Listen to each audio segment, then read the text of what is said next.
Kenyans who are members of parliament to improve it, either by way of suggesting amendments during the committee of the whole house during that reading. And I therefore want to invite the honorable members to scrutinize this bill properly. Let us support it, let us approve it, and then implement it further.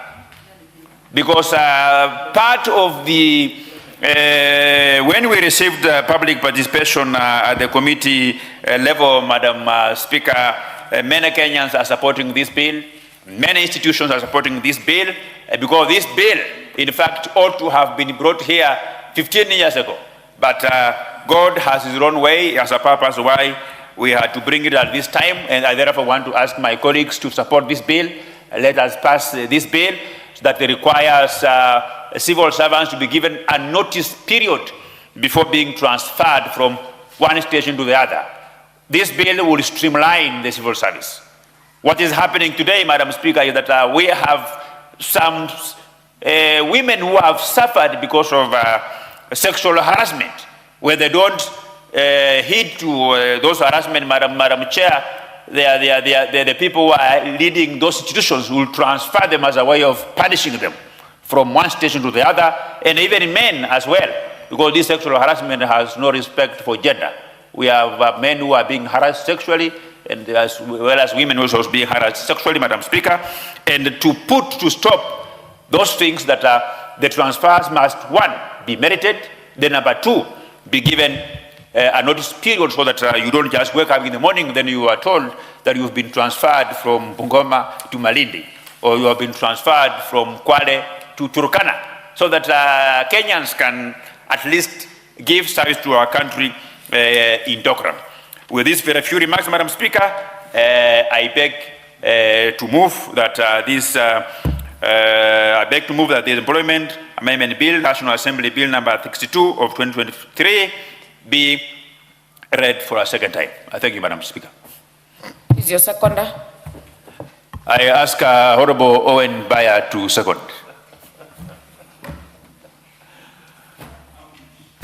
Honorable Didmus Barasa, well, I would like to second, but you have other thoughts that may not run parallel to yours. But now that you've given me the honors to do that, but allow me also to speak freely. Honorable Speaker, well, this is good intention, and I like the way that Honorable Didmus Barasa said. He said a bill when it comes to the floor is a proposal, it's good ideas, and I accept. But I want to say this, that there is one thing I learned in Parliament, especially the 12th Parliament, and John Bardi, who used to be my leader then in the ODM benches, taught me, as much as you want to do legislation, please do not over-legislate. Over-legislation. This bill risks that. It risks being a bill that over-legislates. Because if you read section 11, clause 11 of the bill, we have said very many things in this bill, Honorable Didmus Barasa, very nice things. Then you come to 11 and say each employer should develop and implement a transfer policy for its employees. Yes, each employer should develop and implement a transfer policy for its employees.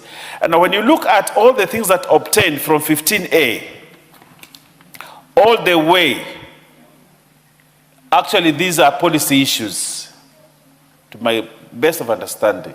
These are just policy issues. Now, if you say that each employer should develop and implement a transfer policy for its employees, but yet in 5 you say, in effecting a transfer, the employer shall be taken into account. I think there's some typographic there. In effecting a transfer, the employer shall take into account, I think the B needs to be struck out, the requirements for compliance with the transfer policy of the employer, the recruitment for compliance with the criteria of transfer set by the employer, the interests of the employer, the duration of transfer where, so you talk about the requirement for compliance with the criteria of transfer set by the employer. That is actually policy already. If you say again the requirement for compliance with the transfer policy of the employer, that is policy again. So I do not know, while I support your idea